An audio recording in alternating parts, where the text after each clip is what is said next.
Now today let's start with chapter number 19, our rights and duties. देखो हमारे जो constitution है उन्होंने क्या करा है, हमारे लिए कुछ हमारे सेट ऑफ रूल्स बनाए हैं जो हमारे राइट्स है और हमारी ड्यूटीज भी है. भाई अगर हमें कुछ कॉन्स्टिट्यूशन ने राइट दिया तो हमारे कुछ कामों की तरफ हमारी ड्यूटी भी है कि हमें वो चीज़ करनी चाहिए. ठीक है, हम इस चैप्टर में आगे फंडामेंटल ड्यूटीज देखेंगे, फंडामेंटल राइट्स के बारे में पढ़ेंगे. Let's start with the chapter. Our constitution is a set of rules according to which government governs our country. इन्हीं रूल्स के हिसाब से जो हमारी गवर्नमेंट है वो क्या करती है, हमारी कंट्री को गवर्न करती है. There are three main goals of Indian Constitution. तीन मेन गोल्स हैं, दैट इज सोशलिज्म, ठीक है, सेकुलरिज्म, सोशलिज्म एंड डेमोक्रेसी. और जो प्रेम्बल है वहाँ पे आपको लिस्ट करता है वो principle of liberty, equality, fraternity और जस्टिस. ठीक है, ये कुछ इसके प्रिंसिपल्स हैं जैसे आपका लिबर्टी, इक्वालिटी, फ्रेटर्निटी और justice.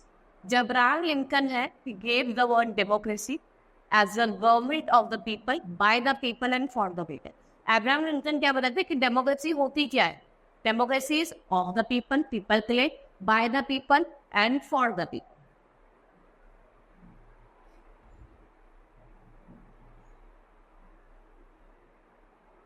Now let's start with the fundamental rights. They are the rights which are given by the Constitution.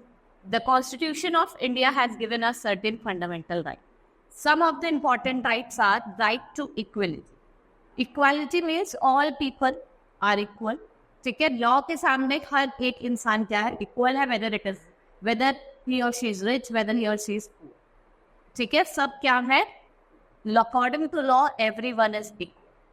Right to freedom मतलब इंडिया में आपके पास राइट है कि आप फ्रीली और पीसफुली क्या कर सकते हो, असेंबल कर सकते हो.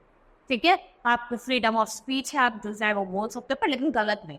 बट फ्रीडम ऑफ सेटल, अगर आप जहाँ चाहे वहाँ सेटल हो सकते हो India.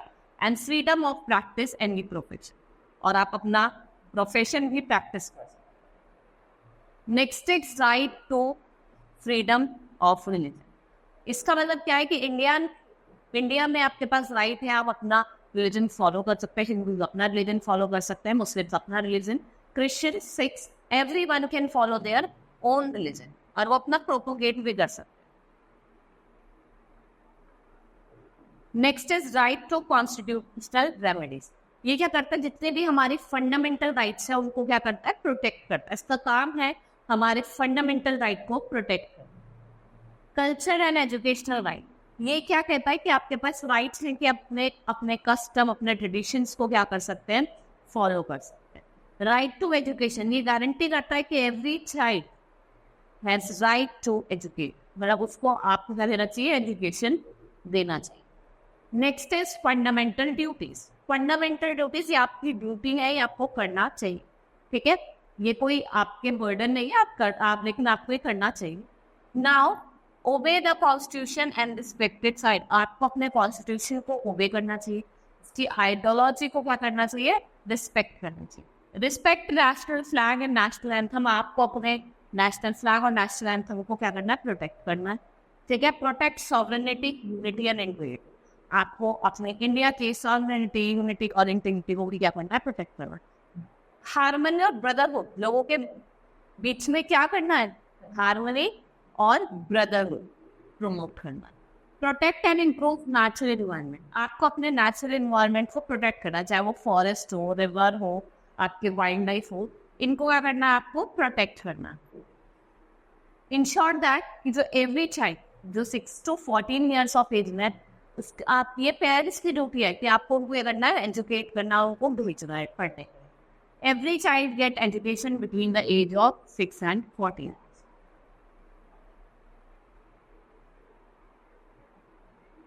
Next is directive principles. देखो जो कॉन्स्टिट्यूशन है, it has some important principle for every state. ये जो प्रिंसिपल्स हैं इनको हम क्या कहते हैं, the principles are called directive principle. The government should improve, जो गवर्नमेंट है उसको इम्प्रूव करना है क्या, इकोनॉमिक एंड एजुकेशनल स्टेटस इसका weaker section of the society. और इसमें जो पर्टिकुलर चीज़ें देखना है वो है आपके schedule caste and schedule tribe. You should provide free education for children. ठीक है, 14 ईयर्स तक हमें क्या करना है, फ्री एजुकेशन प्रोवाइड करना है बच्चों को. And the government should provide people with proper living condition. एक प्रॉपर लिविंग कंडीशन देनी है, ठीक है, क्या देना है, proper living condition and equal pay for equal work. देखो आपको ये करना है, इक्वल पे देनी है इक्वल वर्क पे, चाहे वो मेन हो चाहे वो वुमेन, ठीक है, चाहे वो women. Now our chapter has been completed. We will quickly revise what all we have studied in this chapter. In this chapter, we have studied that Constitution was adopted on 26 January 1950. कब adopt करता हमने अपना constitution, 26 जनवरी 1950. ठीक है, constitution ने हमें fundamental rights दिए, कुछ फंडामेंटल ड्यूटीज दी हैं और कुछ डायरेक्टिव प्रिंसिपल्स दिए. ठीक है, मैंने आपके सारे डायरेक्टिव प्रिंसिपल्स बताए. Hope you understood. अब हम क्या करते हैं, चैप्टर की एक्सरसाइज करेंगे. Let's start with the exercise. Exercise time, take the correct option. A constitution was adopted on 26 January 1950. कब हुआ था, 1950. Next is a constitution is a set of rules या goals. दोनों, set of rules and goals दोनों हैं. Everyone has a right to follow on custom and culture, education, yeah, all of these. All the peoples are equal before the law of equality, freedom. ठीक है, equivalent.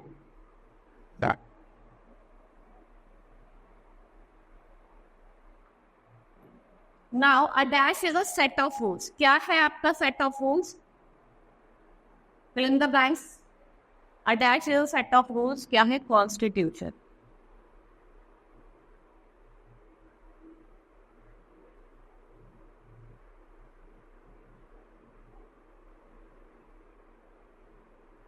A dash means all the people are equal. इसका मतलब होता है equality.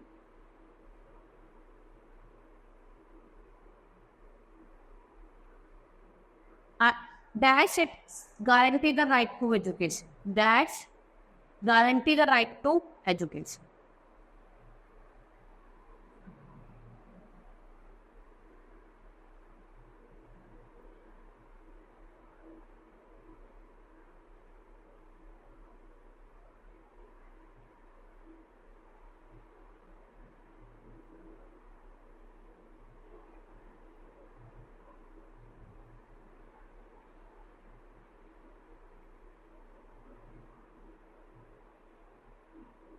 The Constitution of India was adopted on, कब adopt करा था हमने, 26 January 1950.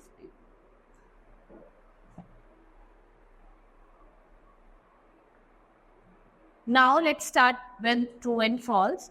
It took the Constitution Assembly 3 years to draft the Constitution.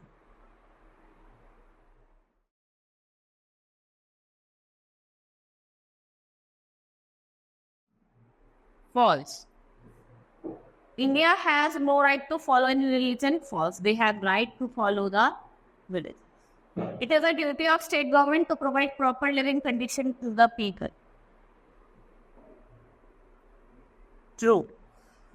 We should not follow all those laid down in the Constitution. False. हमें follow करने चाहिए. Now answer the following question.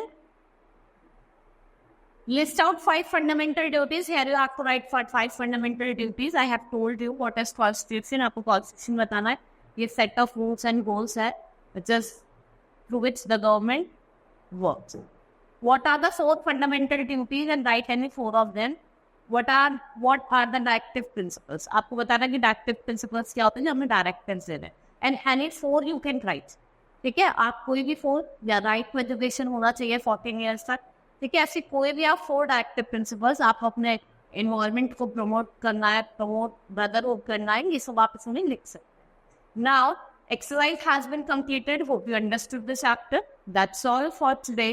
Thank you.